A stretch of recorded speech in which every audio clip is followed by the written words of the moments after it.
रमज़ान में आपको सनराइज से लेके सनसेट तक आपको भूखे प्यासे रहना है, तो क्या ये बेनिफिशियल हैं? अगर हम देखें मेडिसिन लैंग्वेज में इसकी बात करें तो ये बेनिफिशियल है, या व्रत में अगर देखें तो कुछ चीज़ें आप नहीं खाते हैं, कुछ एक एक्सेप्ट करके कुछ चीज़ें आपको अलाउड होती हैं कि आप पानी पी सकते हैं, जूस पी सकते हैं, तो ये किस हद तक मेडिकली आप प्रूवन है कि इससे फ़ायदा हो रहा है? प्रूवन है।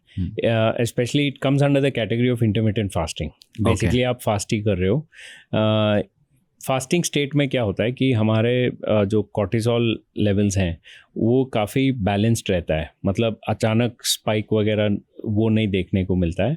And in fasting period the body starts tapping into the energy sources with in the body, जैसे हमारे फैट रिजर्व्स होते हैं इसमें वो टैप कर देता है। एंड देन स्लोली क्या होता है कि हमारा मेटाबॉलिज्म चेंज हो जाता है फॉर द गुड, कि हमारा फैट कम होने लगता है, हमारे जो फैट डिपॉजिट्स है वो कम होने लगते हैं। Second thing, there is a condition और there is a mechanism called autophagy, जहाँ पे हमारे सेल्स, हमारे बॉडी के सेल्स जो अच्छे सेल्स होते हैं, they start eating up the bad ones, and inflammation वगैरह वो सब कम हो जाता है।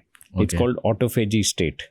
So that is also seen in fasting state, and that is why whether it is during Ramzan or whether it's otherwise intermittent fasting में fasting has some benefits, but it's not for everybody. हर किसी को नहीं है, हर किसी के लिए नहीं है, उसमें साइड इफ़ेक्ट्स भी हो सकते हैं, तो वो सब देख के चेकअप करवा के करना चाहिए। किस तरह के साइड इफ़ेक्ट्स हो सकते हैं अगर किसी को प्रॉब्लम होती है तो? जैसे for example some people if they have pre existing heart conditions हैं, तो उनमें अगर लो बीपी बिकॉज खाना खाने से सॉल्ट लेवल भी कम होता है, डिहाइड्रेशन भी होता है, उन जैसे लोगों में हार्ट अटैक्स हो सकते हैं, तो they have to be careful about that. Fasting is not for everybody.